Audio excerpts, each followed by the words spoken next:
പറയുന്നത് സ്വകാര്യ മെഡിക്കൽ ലോബിയൊക്കെ സഹായിക്കാൻ വേണ്ടിയാണ് ഈ പ്രതിപക്ഷം ഇക്കണ്ട സമരങ്ങളൊക്കെ നടത്തുന്നത് എന്നാണ്. അപ്പോൾ അതിന് മറുപടി ഉണ്ടോ? സ്വകാര്യ മേഖലയിൽ ഒരു ഹോസ്പിറ്റല്, ആ ഹോസ്പിറ്റല് ഇങ്ങനൊരു സംഭവം നടക്കുകയാണ്. അവിടുത്തെ മാനേജിംഗ് ഡയറക്ടർ പറയാം അതൊരു പഴയ കെട്ടിടമായിരുന്നു, ആ പഴയ കെട്ടിടം അവിടെ ഇടിഞ്ഞു വീണത് അത് ഉപയോഗിക്കുന്നില്ലായിരുന്നു, അവിടെ പക്ഷെ ഒരാൾ മരിച്ചു. ആ വ്യക്തിക്കെതിരെ എന്തായിരിക്കും സർക്കാരിന്റെ നിലപാട്? കേസെടുക്കില്ലേ? ക്രിമിനൽ നെഗ്ലിജൻസിന് കേസെടുക്കത്തില്ലേ?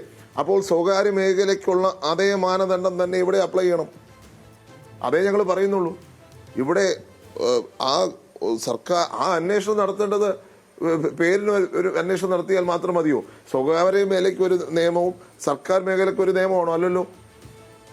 അപ്പോൾ എല്ലാവർക്കും നിയമം തുല്യമാണ്.